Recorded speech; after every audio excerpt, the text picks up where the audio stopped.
aqui falando das serpentes. As serpentes que habitam regiões secas, né? Ficam em jejum um longo período de tempo devido à escassez de alimento. Então agora nós estamos falando aqui dos cordados, certo? Mais precisamente, vamos falar dos vertebrados. Os vertebrados, os primeiros são peixes, anfíbios, répteis.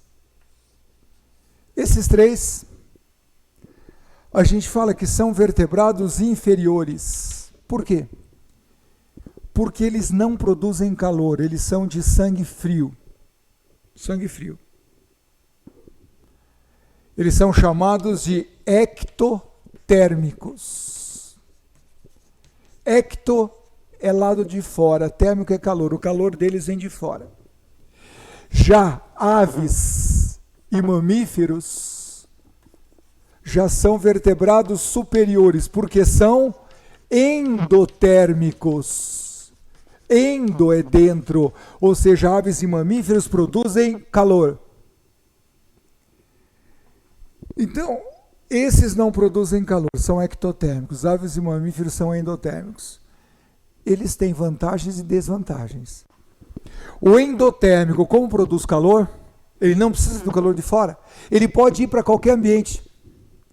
Tanto que você encontra o endotérmico, você encontra lá no Ártico, na Antártica, você encontra no deserto, em todos os lugares. Já quem precisa do calor de fora, não pode ir para qualquer lugar. Então, por exemplo, um réptil, uma cobra, você não vai encontrar no Ártico, nem na Antártica. Certo? Porque eles precisam de calor de fora, e lá é muito frio. Se lá está frio, ele está frio, então ele morre. Só que qual é a vantagem do animal ectotérmico? Ele precisa de menos alimento. Porque o endotérmico, para produzir calor, vai gastar de 60% a 70% mais de alimento, de energia, só para aquecer. Então o endotérmico é ótimo, que ele se distribui legal, mas ele tem que ter alimento bom. Bastante alimento. O ectotérmico não precisa de tanto. Tanto que às vezes você vê num deserto, uma cobra vai lá, ela come, sei lá, um coelho, alguma coisa assim, e passa o mês sem precisar comer. Aqui uma jiboia, uma cobra jiboia come uma capivara, fica 3 meses sem comer. Por quê? Precisa de pouco alimento, precisa de pouca energia. E é isso que acontece. Então, de acordo com essa situação, as serpentes apresentam alterações morfológicas e fisiológicas. Já que ela come pouco e tem pouco alimento disponível para ela, ela precisa absorver muito do que tem no intestino. Ela aumenta as velocidades intestinais e aumenta a circulação sanguínea em volta ali do intestino. Por que você tem uma superfície lisa e uma com microvelocidades? Obviamente, se você esticar essa é bem maior que a primeira. Então, essas microvelocidades aumentam a absorção de nutrientes. E como a irrigação sanguínea ali também está concentrada, pega esses nutrientes e leva para o corpo.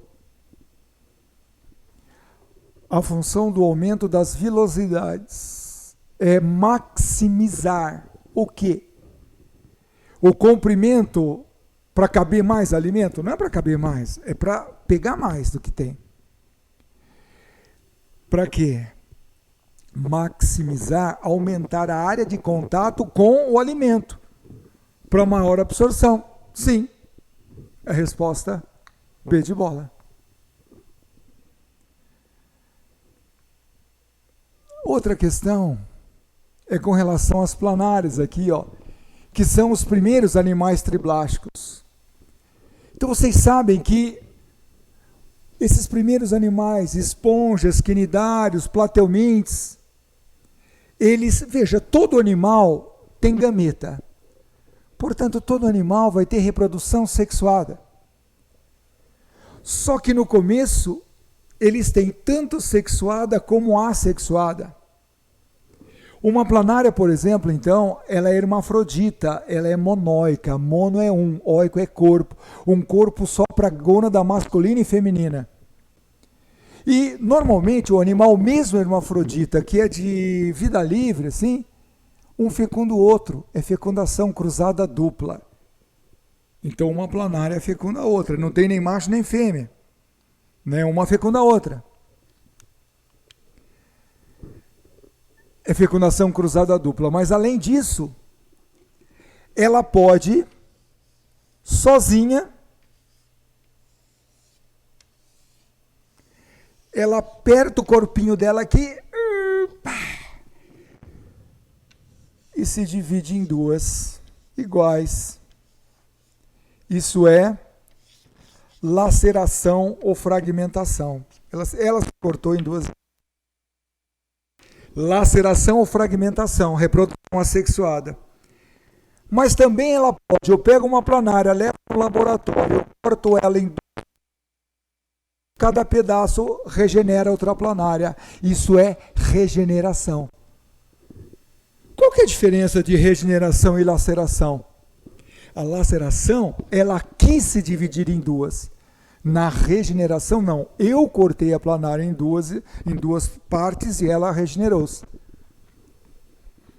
Então, ela tem esse tipo de reprodução, né? Esses tipos de reprodução. E aí ela está falando, você está grávida? Sim. É menina ou menina? Sim. Eu, às vezes, esqueço que somos planárias. Quer dizer, a planária é hermafrodita. E, nesse caso, elas fizeram reprodução sexuada.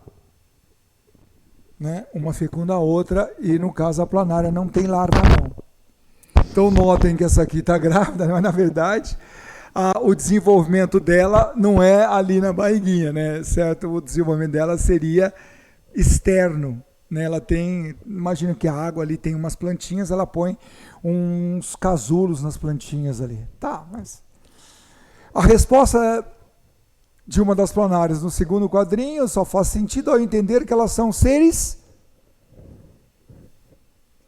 assexuados.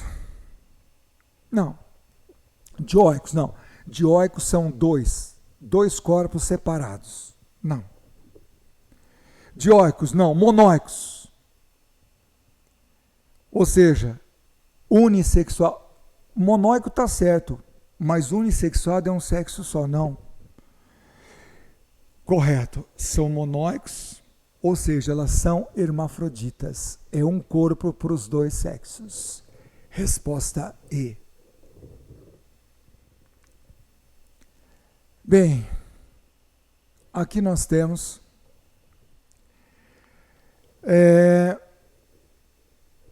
vírus. Então tá, além disso, experimentos em laboratórios feitos por outros grupos no Brasil e no exterior mostraram ainda que o vírus pode infectar células humanas precursoras do sistema nervoso central e matá-las. Isso se relaciona com o Zika vírus. Então, notem que normalmente, agora a gente está aí numa grande situação envolvendo o corona, que provavelmente veio de animal. Sempre que um animal invade um ambiente, principalmente de floresta, um ambiente selvagem, existem vírus, bactérias, protozoários, tudo lá. E quando o homem invade isso, muitos desses organismos vêm para a gente. E nós não estamos acostumados com eles, então eles se tornam parasitas e pandemias como essa. E Zika foi uma dessas. E notem que, no caso Zika vírus, é um vírus transmitido pelo mosquito, o Aedes aegypti, o mesmo de dengue, de febre amarela e tal. Então, onde tem mais a proliferação do mosquito? Então, esse vírus é transmitido pelo mosquito. Você tem bastante no Nordeste, né? No Norte. Aqui é muito floresta, né? Então aqui não tem o Aedes aegypti. O Aedes aegypti é urbano. Só tem cidades. E aqui no Sul, Paraná, Santa Catarina e Rio Grande do Sul, praticamente a gente não tem, porque não é o clima favorável para o mosquito. No início de 2016, o Ministério da Saúde publicou um mapa aqui da distribuição, porque, na verdade, esse Zika vírus ele tem a capacidade de mulheres grávidas, ele entra lá e se alimenta de tecido nervoso. Por isso que dá a microcefalia. Desde essa época, a preocupação com a transmissão do vírus e os efeitos causados são discutidos na mídia. De acordo com publicações, a microcefalia ocorre quando o vírus é capaz de atingir um tecido nervoso. Originário de onde? De onde vem o tecido nervoso? Então você lembra que naquela embriologia do ectoderma vem a epiderme e o tecido nervoso. Do endoderma vem o digestório e o respiratório. E do mesoderma, basicamente, o restante. Mas o sistema nervoso vem do ectoderma. Resposta A. Ruminar. Então, de novo, nós estamos aqui nos cordados. Nós estamos mais precisamente nos mamíferos. Claro que os mamíferos, né, tem lá boca, faringe, esôfago, estômago, intestino delgado, grosso, tal. Mas tem um grupo de mamíferos que são ruminantes. Qual que é a diferença? Os ruminantes, o estômago tem 4 compartimentos, 4 câmaras. Para quê? O ruminante é um mamífero que tem cascos e dedos pares. Ele é classificado como artiodáctilo. O estômago é dividido em 4 câmaras. Para quê? Para ele digerir a celulose. Você sabe que normalmente os animais não digerem a celulose.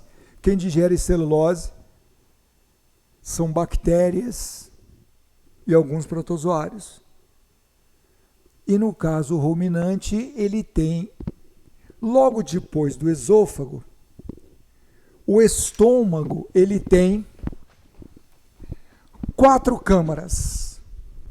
4 câmaras. Deixa eu apagar o lado de cá. 4 câmaras. A primeira câmara do estômago. Então, ó, veio aqui o esôfago. A primeira câmara do estômago chama-se rumen ou pança. É a maior. É no rumen ou pança, justamente, que ocorre, que tem as bactérias que digerem a celulose. Aqui no rumen ou pança, que produz, né, fermenta, tal. Aí, depois do rumen ou pança, vem para o retículo ou barrete. No retículo ou barrete, o alimento vira umas bolinhas, volta para a boca, aí a vaquinha, né, masca, tal, engole de novo. Só que aí é a segunda digestão. A segunda digestão já não passa mais no rumen nem no retículo. Aí vem no omaso ou folhoso. Daqui vem para o abomaso ou coagulador. Primeira câmara, segunda câmara, terceira e quarta. E daqui vai para o intestino. Quer dizer, a única câmara que tem o nosso estômago com ácido clorídrico e tal é o abomaso. Nós não temos nada igual, nem o 3, nem o 2, nem o 1. Ok? Então isso aqui é para digerir celulose. Tanto que quando, por exemplo, o carneiro, o bezerro tal, o bezerro não vai comer o capim. Ele está mamando ainda o leite. Então não passa aqui rúmen nem no retículo, ele passa direto aqui. Quando ele começa a comer o capim, sim, aí tem a celulose aí, né? Faz 1, 2, 3, 4. Então, animais ruminantes são aqueles mamíferos que têm cascos e dedos pares. O cavalo não. O cavalo tem dedos ímpares. Nem cavalo, nem zebra, nem rinoceronte. Então, nem a anta, né? No caso, cabrito, lhama, os cervos, camelos, enfim. Rumen ou pança, depois o retículo ou barrete, volta para a boca. Depois o maso folhoso, que seca aquela água. E depois o abomaso ou coagulador, que é o nosso estômago. Mas não como leões, né? Rumen ou pança, retículo ou barrete, o maso folhoso, abomaso ou coagulador, como vacas, bois, por exemplo. Certo? Certo. Letra D de dado. Depois, na Caxemira, os médicos passaram a usar os animais como forma de evitar os riscos de cirurgias tradicionais. A sinusite leva ao acúmulo de muco, que provoca dor de cabeça, tosse, resfriado, tal. Para evitarmos os métodos cirúrgicos tradicionais, adotamos essa forma de drenagem. Esse Hakim afirma que as sanguessugas oferecem uma forma de drenagem mais fácil, porque ajudam a dissolver as substâncias que, além de terem poderes antibióticos, antimicrobianos e anti-inflamatórios. Então, voltando no anelídeo, que oligoqueto é minhoca, que é ótima para o solo, sanguessuga é aqueto, quer dizer, não tem cerdas. E ela é usada muito na medicina, porque ela tem na saliva a iridase, que é anestésico, anticoagulante, antibiótico. É por isso. De acordo com o médico, as sanguessugas são utilizadas nesse procedimento por quê? Produzem substâncias que são coagulantes? Não. São endoparasitas? Não, elas pegam por fora, elas são ectoparasitas. Produzem lá a iridina, é uma enzima vasodilatadora, anticoagulante, anestésica e tudo mais. Sim, sim, é isso aí. Resposta C. Outra questão. A Tailândia se prepara para exportar insetos de consumo humano para a União Europeia. Então você sabe que hoje, para você comer carne, você tem que ter uma quantidade de plantação muito grande. Você tem que destruir floresta, ou faz no cerrado, mas é errado você ir na Amazônia, cortar a floresta para colocar o boi. Mas enfim, cada vez mais, se você comer carne, você vai precisar utilizar de áreas com vegetais. Isso vai ficar escasso. Então, e a gente precisa de proteína. Por isso que tem a opção dos vegetarianos, só que aí a quantidade de proteína também deixa a desejar em alguns nutrientes. Mas outra opção seria consumir outros animais. E principalmente na China se come todo tipo de animal e inclusive inseto. E aqui no caso a Tailândia. Então nesse país asiático há cerca de 20 mil fazendas de insetos. Essas empresas tailandesas se preparam para exportar insetos para o consumo humano. Para a Europa, que recentemente organizou uma conferência em Bangkok para explicar a nova legislação sobre esse tipo de alimento. A Tailândia, um dos maiores consumidores de insetos no mundo, conta com 20 mil fazendas, como eu falei ali anteriormente. Eles são vendidos processados, né, como aquelas bolsas de grilos fritos ou em forma de farinha. De maneira geral, os pratos tailandeses compostos de insetos, quando não estão na forma de farinha, são crocantes. Por quê que o inseto é crocante? Porque o inseto é um artrópode E todo artrópode apresenta um exoesqueleto com quitina, que é um polissacarídeo. É aquela casca dura, né, do gafanhoto, do besouro, da barata, enfim, é aquele exoesqueleto do siri, do caranguejo, né? Esse exoesqueleto que, como ele é externo, não deixa o animal crescer. Por isso que o artrópode cresce em escadinha. Ele só cresce quando joga fora o esqueleto, ele cresce, depois ele passa mais um tempo sem crescer. Vai crescer de novo? Joga fora o esqueleto, cresce e passa mais um tempo sem crescer. Quem cresce em escadinha trocando de esqueleto, isto é, são as mudas ou equidizes, são artrópodes. Então eles apresentam um exoesqueleto quitinoso, que é um polissacarídeo. É rígido, é impermeável. É isso. Resposta A.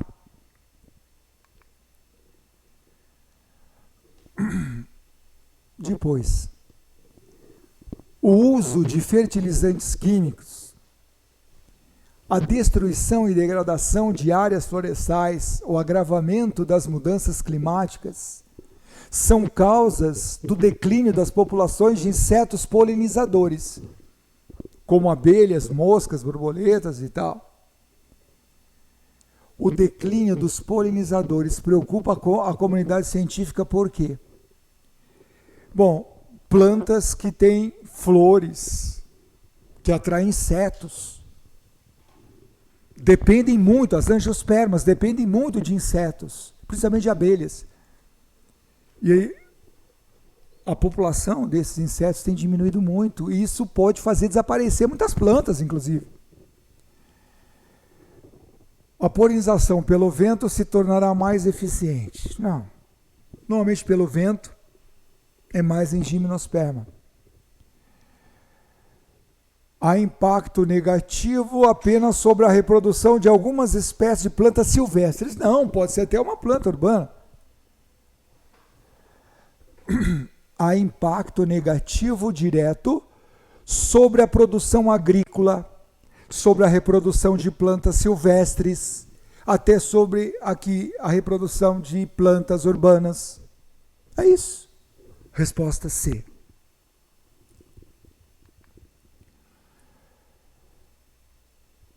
Aqui, milhares de pessoas estavam morrendo de varíola humana no final do século XVIII.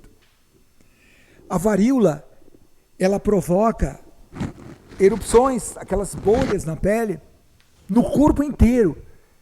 E hoje, quando se fala, por exemplo, se fala no coronavírus, que mata 4%, 3%, aqui se matava 30% da população, 40%. Aí, esse médico, Edward Jenner, inoculou em um menino de 8 anos um pus extraído de feridas de vacas contaminadas com o vírus da varíola bovina. Então o boi também tem varíola. Essas bolhas, essas, né, máculas aí.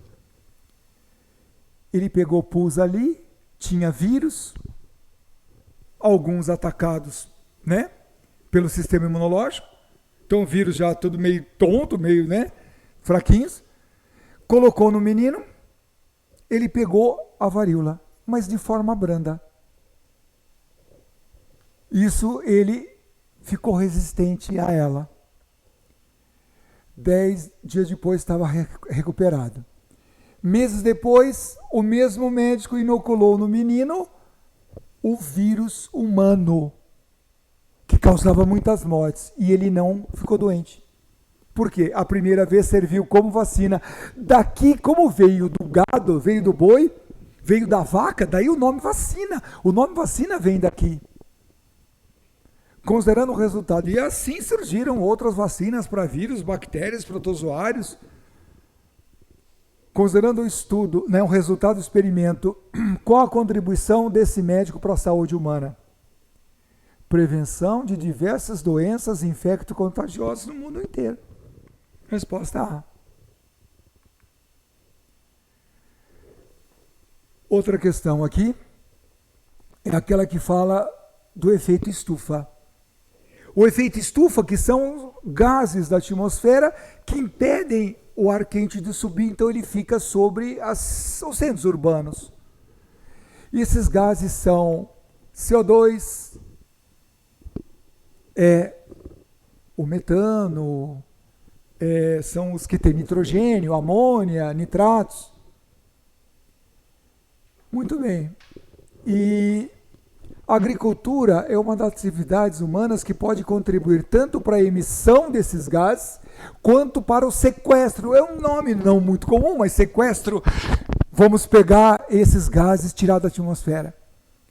Então a agricultura pode desmatar, cortar uma floresta, aumenta o nível de CO2 lá. Assim como pode reflorestar e pegar mais CO2 da atmosfera, retira da atmosfera. Ok? Então a agricultura pode fazer isso. Assim como também nos centros urbanos, se você diminuir automóveis, substituir automóveis de combustão por carro elétrico, também diminui e tal. Enfim, mas a agricultura pode contribuir para aumentar ou diminuir. De que maneira as práticas agrícolas podem ajudar a minimizar o agravamento do efeito estufa? Evitando a rotação de culturas.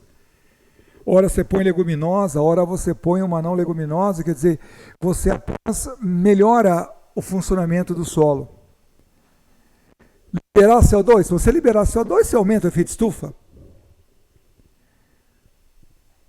Agora, se você aumentar a matéria orgânica, tirar da atmosfera o carbono, o nitrogênio e colocar nos compostos ali do solo, você tira da atmosfera, você diminui o efeito estufa. O que eu falei para vocês, é reflorestando, é plantando bastante leguminosa que pega nitrogênio do ar, né? Então, você aumenta a quantidade de matéria orgânica no solo, tira da atmosfera e põe no solo. É isso. Resposta C. Então, gente, é isso, tá? Nessa primeira etapa, né, desse simulado do Enem para vocês. Espero que vocês tenham aproveitado, que vocês tenham ido bem. Notem que são questões de temas atuais, sempre o Enem faz isso, temas clássicos ou temas atuais, em que você precisa analisar o texto, ou o gráfico, ou a figura, tá? E nesses locais tem a resposta, ou algumas alternativas para você eliminar e achar qual que é a verdadeira. Espero que eu tenha ajudado vocês. Até a próxima. Obrigado, um abraço. Se cuidem nessa época aí de vírus e tal, né, de corona, se cuidem, fiquem bem, que logo vocês estarão na escola novamente. Enfim, um abraço para todos vocês, tá? Tchau, tchau.